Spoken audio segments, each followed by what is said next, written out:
कुनरी जे वेझे ॻोठ सूफ़ी अहमद डडरो जो रिहायशी Amir Bakhsh Mangrio human rights justice and defender monitoring cell Kunri जे ऑफिस में मुसवर अहमद भट्टी नाले शख़्स ख़िलाफ़ दांह खणी पुॼी वियो। अमीर बख्श मंगरियो डडरो आउं हिकिड़ो नंढो ज़मींदार आहियां। मूं जेको सो पंहिंजा भट्टी ट्रेडर्स वारे सेठ मुसवर खे 450 बोरोशेल कया हुआ, जंहिं हुन मूंखे पंहिंजो चेक ॾिनो 50 लाख रुपए जो। जेको चेक हुन न पास करायो मूं मुंहिंजे अकाउंट में जमा करायो। जेको चेक मूं वटि मौजूदु आहे हुनजा बिल बि मौजूदु आहिनि।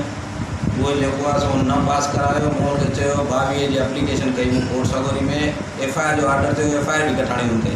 हू पैसे वारो माण्हू आहे, ब्याजी माण्हू आहे। अहिड़ा काफ़ी माण्हुनि खे हुन कूड़ा चेक बि ॾिना आहिनि। हुन दाईं ते चयो त कुनरी मिर्च मंडी में भट्टी ट्रेडर्स जे मालिक मुसवर अहमद भट्टी खे मिर्च विकिरो करे ॾिना।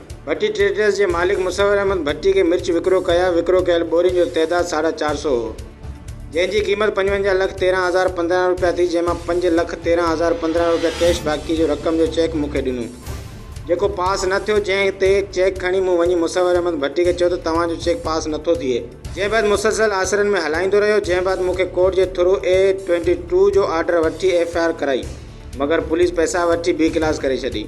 हिन वधीक चयो त मुसवर अहमद भट्टी ॿियनि बि केतिरनि ई माण्हुनि सां फरार करे चुको आहे।